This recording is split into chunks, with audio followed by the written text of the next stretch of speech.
I walked all the way back to the DSS next morning and Ginger was right. I was seen by this guy who told me they'd decided that I'd made myself homeless so I wasn't eligible for benefit. I hadn't intended spilling my guts, but I did then.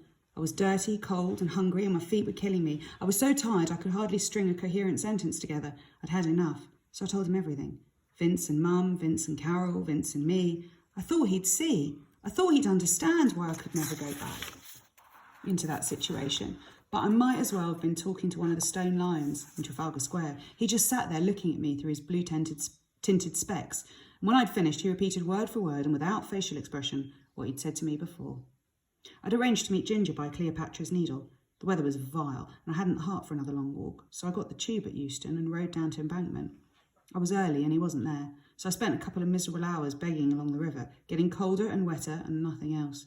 And in the end, I gave up and went and sat under the bridge in an icy draught. Ginger had given me 2 fags, so I cadged a light and smoked them both, lighting the second off the first. I was starving, and the smoke made me nauseous, but it was comforting too, in a way I couldn't be bothered thinking about. When the fags were gone, I counted my dosh and found I was down to £4. £4.16 if you want it exact. I was desperate for something to eat and also needed a lavatory, so I set off hoping to find a hot dog stand or something. I found a public toilet easily enough, and washing my hands and face made me feel a bit better, but I didn't find any food. I trailed back to the Needle, and this time Ginger was sitting on his pack with a dustbin bag draped over his head and shoulders. "Like the new outfit," I said. "Fetching, isn't it?" He got up and gave me a twirl. "Burlington Arcade, £400. How'd you get on?" Told him and he shrugged. "That's it then. You'll need to withdraw your offer on Buckingham Palace. Go for something more compact, like a cardboard box." He was starving too, so we left the river and trod north for pizza.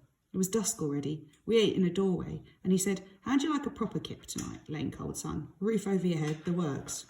I looked at him. "Sally Army or something?" "Nah," he shook his head. "Bad news, them places. Full of raven head cases. Spent a night in one once. Scared me to death. No, I was thinking of Captain Hook." "Who?" "Captain Hook." I looked at him. "Go on then, I'll fall for it. Who's Captain Hook?" He shook his head, grinning. "It's not a put on, mate. He's a real guy. Get us a quick coffee. I'll tell you all about him."